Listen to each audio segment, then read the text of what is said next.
As of yesterday, we are in Taurus season. So here are some key themes to think about when it comes to Taurus season in terms of what to expect and what type of energy we are going to be dealing with. One, it's earthy energy, right? And we're dealing with Taurus, which means there is a need to lay the foundation. This is a great time to build the groundwork for something. It is a great time to slow down and deal with projects and situations that don't require an immediate answer or immediate action. It is time to gather your resources. It is time to gather what you really need at this time. It is also a time to take a look at what you have.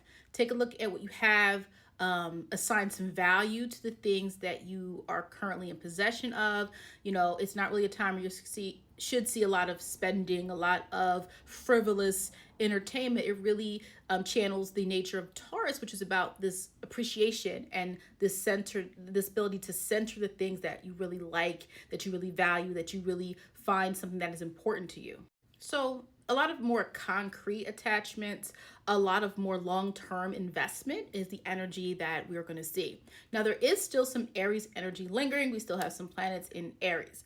So it can mean there is still going to be action. There are still things that need to happen. However, the action is focused on the things that really matter.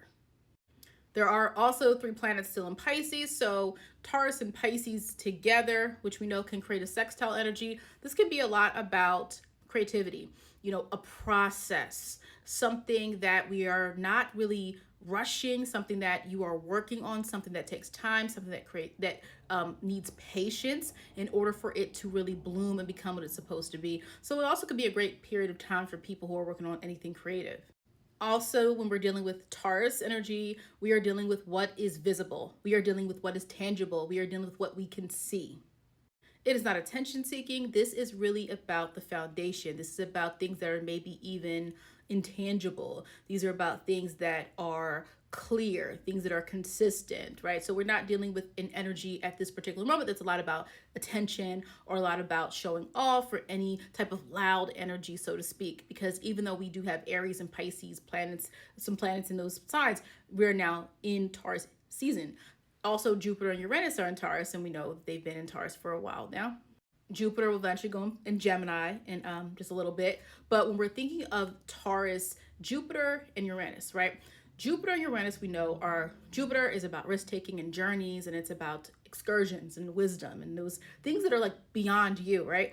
And Uranus, we know, is about being unpredictable. It is about creative genius. Uranus is about breaking what is traditional, right? But when you have it in Taurus, which is a sign that is about foundation and comfort and it's about resources, what can happen though is this may be a great time for you to spread and expand on what you value. It could be a time where you are able to bring other people into the fold. It is a time where you can convince people. We're dealing with earth energy. We're dealing with facts and concrete evidence or things we can see and feel. You can look at that Jupiter and Uranus energy in Taurus as adventures or experiences beyond the norm, but they still have value. So it's not about doing things just for the sake of it. It is really about centering ourselves into why we're doing what we're doing. It doesn't align with our core truth of who we are authentically.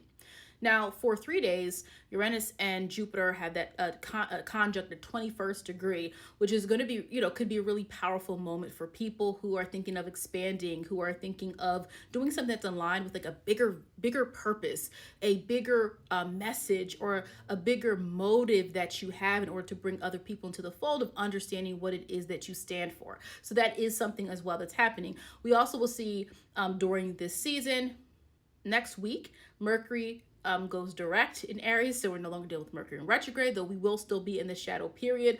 But when Mercury goes direct and it's still in Aries, this now can bring about a lot of energy of momentum. Like if there was anything that felt kind of stalled or something that felt kind of like you were making a lot of action, right? You were doing a lot of action during Aries season, but you still were waiting for something to really just get going, get moving, get flowing. Mercury in going direct, you will start to maybe see some of those things starting to become more clear, and the path is kind of like paved. There's a way paved for you where you feel like you're now making the moves and the traction that you need to in order to get something off the ground or to get something moving in the direction that's needed.